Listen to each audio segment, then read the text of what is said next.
Good evening সকলোকে স্বাগতম জনাইছোঁ আমি আজি ADRE syllabus আৰু মাইক্ৰ টপিকবোৰৰ বিষয়ে আলোচনা কৰিম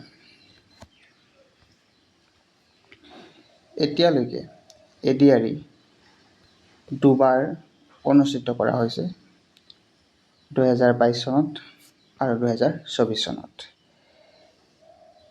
ADRE দুটা গ্ৰেডৰ সাৰ্ভিসৰ বাবে অনুষ্ঠিত কৰা হয় Grade 3 আৰু Grade 4 Grade 3 কাৰণে তিনিটা এক্সাম HSSLC মানে 12 পাছৰ কাৰণে গ্ৰেজুৱেট আৰু ড্ৰাইভাৰৰ বাবে ইয়াত HSSLC বা 12ত সায়েন্স স্পেসিফিক পোষ্ট আছে তেনেদৰে গ্ৰেজুৱেটত অনলি গ্ৰেজুৱেট আৰু গ্ৰেজুৱেট উইথ কম্পিউটাৰ সাৰ্টিফিকেটৰ পোষ্ট আছে গ্ৰেড 4ত বাবে দুটা এক্সাম অনুষ্ঠিত কৰা হয় 8 পাস আৰু HSLC pass grade 4ৰ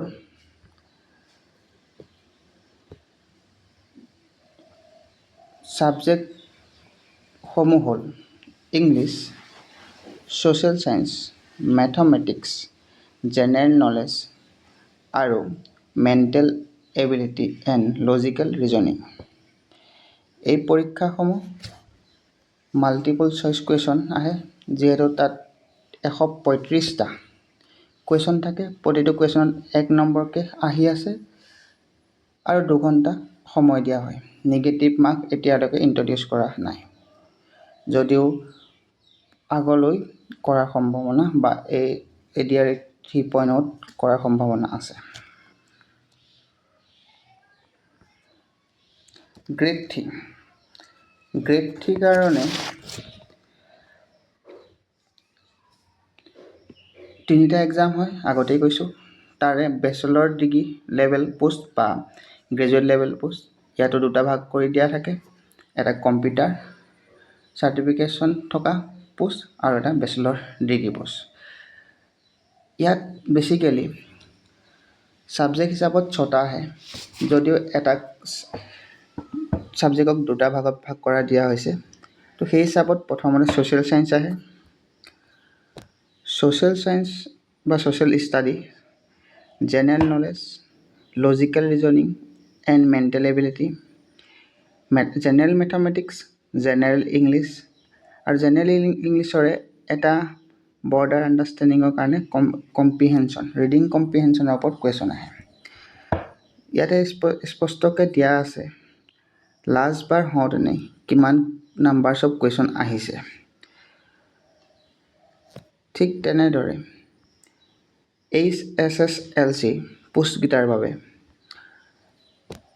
social study general knowledge logical reasoning and mental ability English আৰু মেথমেটিক্স আহে গ্ৰেজুৱেট লেভেল আৰু HSSLC লেভেলৰ মাজত পাৰ্থক্যটো এইটো হৈছে যে HSSLC লেভেলত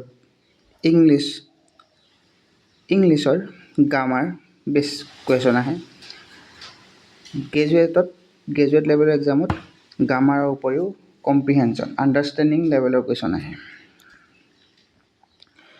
ড্ৰাইভাৰৰ সিলেবাসো একেই ইয়াত এক্সট্ৰা এটা থাকে এক্সট্ৰা সাবজেক্টটো হৈছে ৰোড ট্ৰান্সপৰ্ট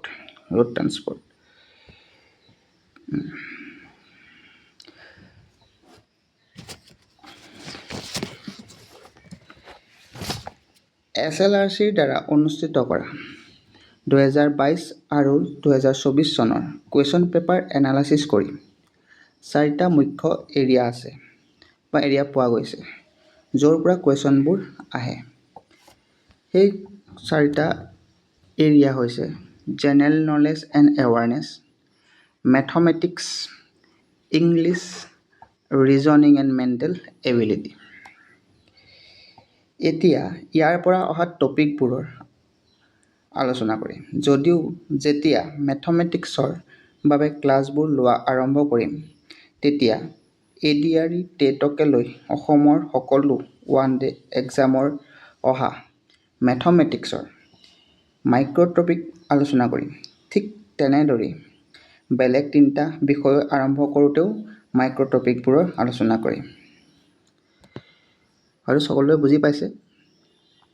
এতিয়ানো জেনেৰেল নলেজ এণ্ড এৱাৰনেছত কি আহে? জেনেৰেল নলেজ এণ্ড এৱাৰনেছ বুলি ক'লে সাধাৰণতে কুৱেশ্যনবোৰ মেইনলি ফ'কাছ হয় অসম স্পেচিফিক। কাৰেণ্ট ইভেণ্ট চাব লাগিব। কাৰেণ্ট ইভেণ্টত কি আহে? কাৰেণ্ট ইভেণ্টত অসম, ভাৰত আৰু international, India, Assam and international লেভেলৰ সকলোবোৰ ইভেণ্ট কভাৰ কৰিব লাগিব। সাধাৰণতে প্ৰতিদিনৰ নিউজ পেপাৰ এনালিচিছ ভিডিঅ'বোৰ চালে সুবিধা হয়।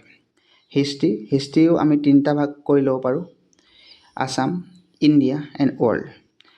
মেইনলি অসমৰ পৰা অহা দেখা যায়। ভাৰতৰ মোগল সাম্ৰাজ্যক বাদ দি বাকীখিনি বেছিকৈ অহা দেখা যায়। পলিটিও তেনেকৈ ঠিক 3 ধৰণৰ পলিটিয়ে কুৱেশ্যন অহা দেখা যায়, Assam, Indian and world. World polity বুলি ক'লে ৱৰ্ল্ড ৱাৰ ৰিলেটেড কিছুমান পলিটি, কিছুমান দেশৰ কাহিনী কিছুমানৰ ওপৰত ভিত্তি কৰি কুৱেশ্যন সোধে। জিঅ'গ্ৰাফিও ঠিক তেনেদৰে physical geography and human geography বুলি ডিভাইড কৰিব পাৰি। তাৰ উপৰি আছাম, ইণ্ডিয়া এণ্ড ৱৰ্ল্ড জিঅ'গ্ৰাফিৰ ওপৰতো কুৱেশ্যন সোধে। ইকনমি বেছিক কুৱেশ্যন কিছুমান আহি আছে আৰু ইকনমি বা ইকনমিক্সৰ বেছিক কুৱেশ্যনে আহিব, যিহেতু 10 লেভেললৈকে বেছিক কথাখিনি আছে। এনভাইৰনমেণ্টটো নতুনকৈ এক্সামবিলাকত নতুনকৈ অহা দেখা পোৱা গৈছে প্ৰতি বছৰে। ইয়াৰো ৱেটেজ বাঢ়ি যাব আগন্তুক এক্সামৰ বাবে। ছায়েন্সো ইম্পৰ্টেঞ্চ লাহে লাহে বাঢ়ি অহা দেখা গৈছে। মেথমেটিক্সত যিহেতু এক্সামসমূহ 2 ঘণ্টা হয়, 2 ঘণ্টাত 150টা কুৱেশ্যন কৰিবলগীয়া হয় আৰু মেথমেটিক্স টাইম কনজিউমিং হয়, যাৰ বাবে মেথমেটিক্স ছাবজেক্টটো আৰম্ভ কৰাৰ আগত প্ৰথমতে স্পীড মেথছখিনি অলপ শিকি ল'ব লাগে। এতিয়া স্পীড মেথছত আছে কি? স্পীড মেথছৰ বেদিক টেকনিক কিছুমান ইউজ কৰি কেলকুলেশ্যন স্পীড কৰা হয়। ইয়াতে এইখিনি ট্ৰেইনিং কৰা হয়, এইখিনি শিকিবলগীয়া হয়, যাৰ ফলত পৰীক্ষাত গৈ সহায় হয়। আৰু সকলোৱে জনাৰ ধৰণে মেথমেটিক্সত মেক্সিমাম কুৱেশ্যনটো নাম্বাৰ ছিষ্টেমৰ পৰা আহে, পাৰ্চেণ্টেজ এভাৰেজৰ পৰা আহে, প্ৰফিট লছ এণ্ড ডিছকাউণ্টৰ পৰা আহে, ৰেচিঅ' প্ৰপ'ৰ্শ্যন আৰু পাৰ্টনাৰশ্বিপৰ পৰা আহে, টাইম স্পীড ডিষ্টেঞ্চৰ পৰা অহা দেখা যায় আৰু ইণ্টাৰেষ্টৰ পৰা অহা যায়। তাৰ উপৰিও কম বেছি পৰিমাণে টাইম এণ্ড ৱৰ্ক আৰু মিক্সাৰ এণ্ড এলিগেশ্যনৰ পৰা কুৱেশ্যন অহা দেখা যায়। ইয়াৰ উপৰিও এলজেব্ৰা সাধাৰণ কিছুমান কথা, জ্যামিতিৰ কিছুমান সাধাৰণ কথা আৰু 2D মেনচুৰেশ্যন 2D ৰিলেটেড কিছুমান কুৱেশ্যন অহা দেখা গৈছে। লাহে লাহে এক্সামবোৰ বা মেথমেটিক্স পৰ্চনটোত টানৰ ফালে গতি কৰিছে। সেইবাবে ইকনমিক্স আৰু ষ্টেটিষ্টিক্স বা ভিজুৱেল ৰিপ্ৰেজেণ্টেশ্যন এই চেপ্টাৰবোৰৰ পৰাও কুৱেশ্যন অহা সম্ভাৱনা বাঢ়ি গৈছে। ইংৰাজী বা ইংলিছত আমি 3টা ভাগত ভগাই দিছোঁ। গ্ৰামাৰৰ লগে লগে ভকেবুলাৰীসমূহৰ কাৰণে ৰাতিপুৱা ইউটিউবতে বহুত ধৰণৰ এডিটৰিয়েল পায়, ইংলিছ এডিটৰিয়েল, দি হিন্দু এডিটৰিয়েল। সেই এনালিচিছবোৰ চাই থাকিলে ভকেবুলাৰী ষ্ট্ৰং হৈ যাব আৰু ভকেবুলাৰী ষ্ট্ৰং হোৱাৰ লগে লগে ছাবজেক্টটোৰ ওপৰত কম্প্ৰিহেনশ্যন আহি যাব। যেনেকৈ ইংলিছৰ ওপৰত কম্প্ৰিহেনশ্যন বাঢ়ি যাব, তেনেকৈ ইংলিছটো কভাৰ হৈ যায়। Reasoning and mental ability mainly specifically coding and decoding type question আহে, নাম্বাৰছৰ ওপৰত আহে, অড এণ্ড ৰেংকিং আহে, এনালজি এণ্ড ছিৰিজৰ ওপৰত আহে। তাৰ উপৰি ফিগাৰ ছিৰিজ, পেপাৰ কাটিং এনেকুৱা ধৰণৰ কুৱেশ্যনসমূহ অহাৰ লগতে blood relation, direction and Venn ডায়েগ্ৰামো অহা দেখা গৈছে।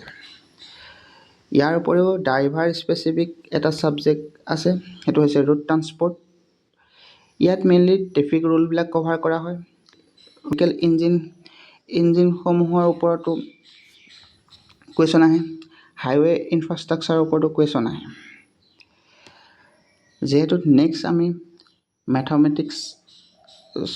মেথমেটিক্সৰ ক্লাছ আৰম্ভ কৰিম, ঠিক তাৰ আগতে মেথমেটিক্সত 100 এক্সামত অহা সকলো ধৰণৰ মাইক্ৰ' টপিকসমূহ আলোচনা কৰিম। তাৰ পৰা মেথমেটিক্সতনো কেনেকুৱা ধৰণৰ কুৱেশ্যন আহে আমি গম পাম। ধন্যবাদ।